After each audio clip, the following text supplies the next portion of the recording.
ఇది మా Rathasaptami day continuation vlog అనమాట. చూసారు కదా, మేము తిరుమల వెళ్తున్నామని చెప్పాను. సో మేము వెళ్ళిపోయాము బ్రేక్ఫాస్ట్ చేసేసి. మన తిరుమల అనమాట. మన అని ఎందుకన్నాను అంటే నాకు కాదు, మీకు కాదు, ప్రతి ఒక్కరికి వాళ్ళ హౌస్ లాగా అనిపిస్తుంది. ఆ ఫీల్ ఉంటుంది మనం వెళ్తుంటే. చూడండి, ఆ కొండలు అయితే ఒక ఊటీ టైప్లో ఉన్నాయి. ఎంత మంచు, మనకి మంచి అక్కడికి వెళ్తుండగానే మనకు ఒక పాజిటివ్ వైబ్ అయితే వచ్చేస్తుంది. మేము ఇలా గోవిందనామాలు చెప్పుకుంటూ ఎక్కేసామన్నమాట.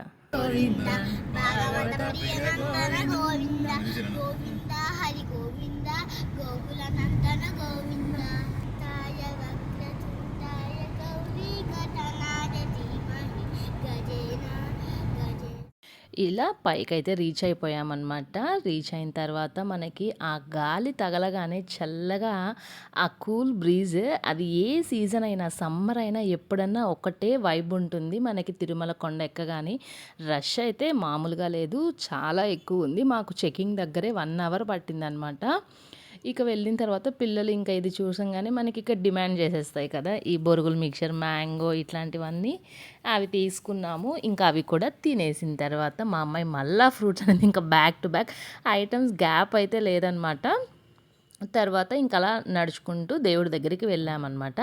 మేమైతే ఈసారి స్పెషల్గా దర్శనం అయితే ఏమీ లేదు, జస్ట్ ఆ వాహనాలు చూడడానికి వెళ్ళాం. కాసేపు అక్కడ స్పెండ్ చేస్తే మనకి రిలాక్స్గా ఉంటుందన్నమాట. మాకైతే అదే అనిపిస్తుంది, వెళ్ళి రిలాక్స్డ్గా ఒక 2-3 డేస్ అక్కడ స్పెండ్ చేసి వస్తే బాగుండు అని. కానీ ఇప్పుడైతే ఆ సిచ్యువేషన్ లేదు, ఫుల్ రష్ ఉన్నారు కాబట్టి. తర్వాత ఇంకా షాపింగ్కి వచ్చాము.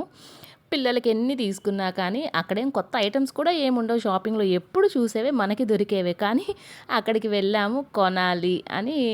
మనకి చిన్నప్పటి నుంచి ఉండేది ఇప్పుడు ఉందనమాట. ఇంక ఇలా మా పాప వాళ్ళు ఇలా కాపర్ రింగ్ కావాలంటే ఇంకా మన మెజర్మెంట్కి తగ్గట్లు అడ్జస్ట్ చేసి చేసిస్తున్నారనమాట. ఇంకా అది తీసుకొని దేవుడి దగ్గరకు వచ్చి ఇంక ఇక్కడ సెటిల్ అయిపోయామన్నమాట. మేము వెళ్ళగానే ఒక వాహనం చూసుకొని ఈ షాపింగ్ అది కంప్లీట్ చేసుకొచ్చాం. ఒక 1 అవర్ పట్టిద్ది కదా నెక్స్ట్ రావడానికి. మళ్ళీ నెక్స్ట్ ఇలా వచ్చిందనమాట. తర్వాత మీకు చూపిద్దామనేసి ఇలా కొన్ని క్యాప్చర్ చేశాను. మామూలుగా అయితే మనకి ఇక్కడ నేను లైవ్కి ప్లాన్ చేశాను, బట్ సిగ్నల్ అయితే అసలు ఇదని కాదు, ఏ నెట్వర్క్ కూడా సిగ్నల్ లేదనమాట. ఇంకా అందుకని నేనైతే లైవ్ డిస్టర్బెన్సెస్తో చిన్నగా లైవ్ అయితే కంప్లీట్ చేశాను. తర్వాత ఇది కల్పవృక్ష వాహనం వచ్చిందనమాట. ఇంకా ఇది కూడా చూసేసాము. ఇదైతే అసలు ఎంత నేత్రపర్వంగా ఉందో దగ్గర నుంచి చూస్తుంటే. నేను వెళ్ళి 5-6 ఇయర్స్ బ్యాక్ చూశానమాట. తర్వాత ఇప్పుడే రీసెంట్ డేస్లో వెళ్ళడము చాలా ఏంటో తిరుమల డేకి చేంజ్ అయిపోతుంది. అప్పటికి ఇప్పటికి అసలు క్వైట్ చేంజ్ అనమాట. ఇక గర్భగుడి ముందు ఫోటో దిగే ఛాన్స్ ఎప్పుడు రాదు కదా, సో మంచిగా ఫొటోస్ కూడా దిగేసాము.